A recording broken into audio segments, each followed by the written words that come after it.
ಹೆಣ್ಮಕ್ಕಳು ಡೆಲಿವರಿ ಆಯ್ತು ಅಂತ ಹೇಳಿದ್ರೆ ಆ ಹೆಣ್ಮಕ್ಕಳನ್ನ ಕೊಂದು ಹಾಕಿಬಿಡ್ತಾ ಇದ್ರು, ಅವರನ್ನ ಹೂತು ಬಿಡ್ತಾ ಇದ್ರು. ಹೆಣ್ಮಕ್ಕಳಿಗೆ ಯಾವುದೇ ರೀತಿಯ ಸ್ವಾತಂತ್ರ್ಯ ಇಲ್ಲದ ಸಂದರ್ಭದಲ್ಲಿ ಪ್ರವಾದಿ ಸಲ್ಲಲ್ಲಾಹು ಅಲೈಹಿ ವಸಲ್ಲಮರವರ ಜನನವಾಗಿತ್ತು. ಅವರು ಬಂದು ಹೇಳಿದರು, ಹೆಣ್ಮಕ್ಕಳಿಗೆ ಗಂಡು ಮಕ್ಕಳಿಗೆ ಸಮಾನವಾದ ಅವಕಾಶಗಳಿದೆ, ಆದ್ದರಿಂದ ಹೆಣ್ಮಕ್ಕಳನ್ನ ಹೂತು ಬಿಡುವ ಜೀವಿಗಳು ಅಲ್ಲ ಅಂತ ಹೇಳಿ ಅವರು ಸಾರಿ ಆ ಒಂದು ಅನಿಷ್ಟ ಪದ್ಧತಿಯನ್ನ ಈ ಲೋಕದಿಂದ ನಿರ್ಮೂಲನೆ ಮಾಡಿದರು.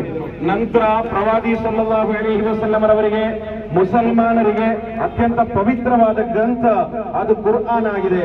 ಹಿಂದೂಗಳಿಗೆ ಮಹಾಭಾರತ ರಾಮಾಯಣ ಯಾವ ರೀತಿಯ ಪವಿತ್ರ ಗ್ರಂಥವೋ, ಕ್ರಿಶ್ಚಿಯನ್ನರಿಗೆ ಬೈಬಲ್ ಯಾವ ರೀತಿಯ ಪವಿತ್ರ ಗ್ರಂಥವೋ, ಅದೇ ರೀತಿಯಾಗಿ ಮುಸಲ್ಮಾನರಿಗೆ ಕುರ್ಆನ್ ಅತ್ಯಂತ ಪವಿತ್ರವಾದಂತಹ ಪರಮೋಚ್ಚ ಗ್ರಂಥ.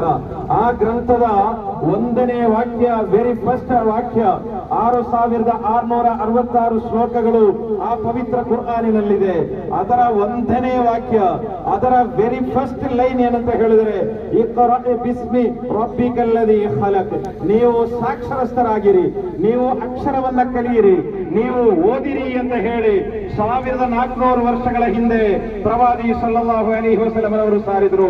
ನಾವೆಲ್ಲ ಸಾಕ್ಷರತಾ ಆಂದೋಲನವನ್ನ 10-30 ವರ್ಷಗಳ ಹಿಂದೆ ಹಾದಿ ಬೀದಿಯಲ್ಲಿ ನೋಡಿದವರಾಗಿದ್ದಾರೆ. ಆದ್ರೆ ನಾವು ನಮ್ಮ ಪ್ರವಾದಿ ಸಲ್ಲಲ್ಲಾಹು ಅಲೈಹಿ ವಸಲ್ಲಂ ಅವರು ಹೇಳಿದ್ರು, ಈ ಲೋಕದಲ್ಲಿರುವ ಪ್ರತಿಯೊಬ್ಬರು, ಈ ಭೂಮಿಯ ಮೇಲಿರುವ ಪ್ರತಿಯೊಬ್ಬರು, ಆಕಾಶದ ಅಡಿಯಲ್ಲಿರುವ ಪ್ರತಿಯೊಬ್ಬರು ಅಕ್ಷರಸ್ಥರಾಗಿರಬೇಕು, ಅವರಿಗೆ ಅಕ್ಷರ ತಿಳಿದಿರಬೇಕು ಅಂತ ಹೇಳಿದರು.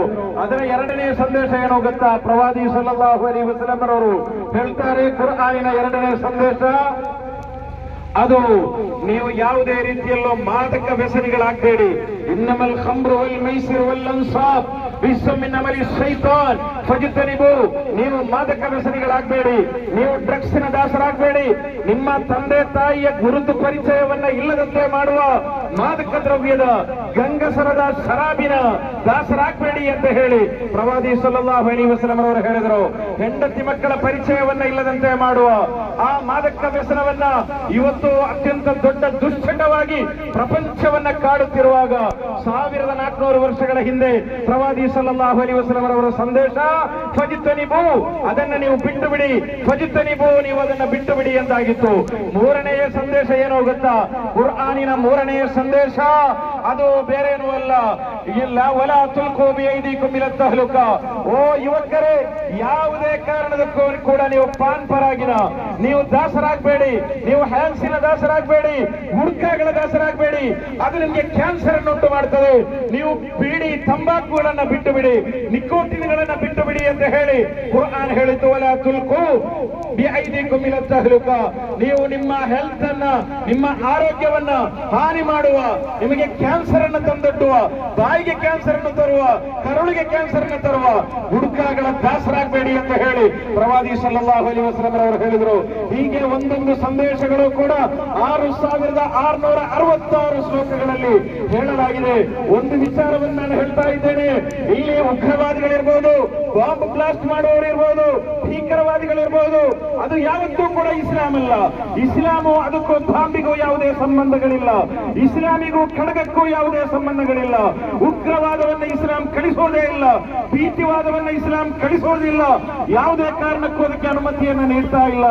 ಆದ್ದರಿಂದ ನಾವು ಹೇಳ್ತಾ ಇದ್ದೇವೆ, ಅತ್ಯಂತ ಧೈರ್ಯವಾಗಿ ಹೇಳ್ತಾ ಇದ್ದೇವೆ, ನಮ್ಮ ಕುರ್ಆನ್ ಅರಬಿ ಭಾಷೆಯಲ್ಲಿ ಮಾತ್ರ ಅಲ್ಲ ಇರೋದು, ಕನ್ನಡದಲ್ಲಿ ಇದೆ, ಇಂಗ್ಲಿಷ್ ನಲ್ಲಿದೆ, ಅರಬಿಯಲ್ಲಿದೆ, ಜಗತ್ತಿನಾದ್ಯಂತ ಸಾವಿರಾರು ಭಾಷೆಗಳಲ್ಲಿ ನಮ್ಮ ಕುರ್ಆನ್ ಇದೆ.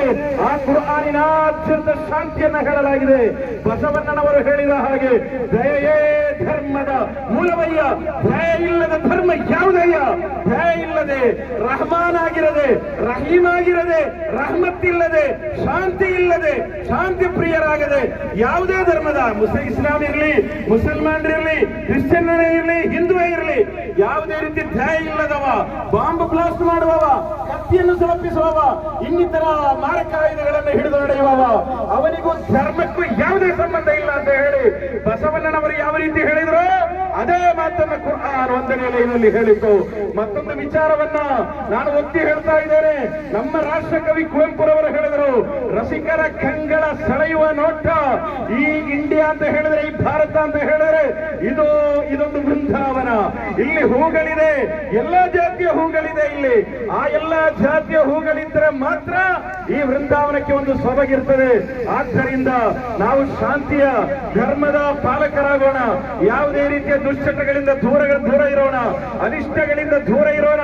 ನಮ್ಮ ಹಿರಿಯರು ಯಾವ ರೀತಿಯ ಪರಂಪರೆಯನ್ನು ಉಳಿಸಿಕೊಂಡಿದ್ದಾರೋ, ಹೆಗಲಿಗೆ ಹೆಗಲು ಕೊಟ್ಟು ಮುಗುಳ್ನಗೆಯಿಂದ ಇರಬೇಕಾದಂತಹ ಒಂದು ಅವಸ್ಥೆಯನ್ನು ನಮಗೆ ಪರಂಪರೆಯನ್ನು ಉಳಿಸಿಕೊಟ್ಟಿದ್ದಾರೋ ಅದನ್ನ ಕಟ್ಟಿ ಉಳಿಸಿ ಬೆಳೆಸೋಣ ಅಂತ ಹೇಳುತ್ತಾ ನಮ್ಮ ಈ ಮೀಲಾದ್ ನಬಿಯ ಸಂದೇಶವನ್ನ ಇಲ್ಲಿಗೆ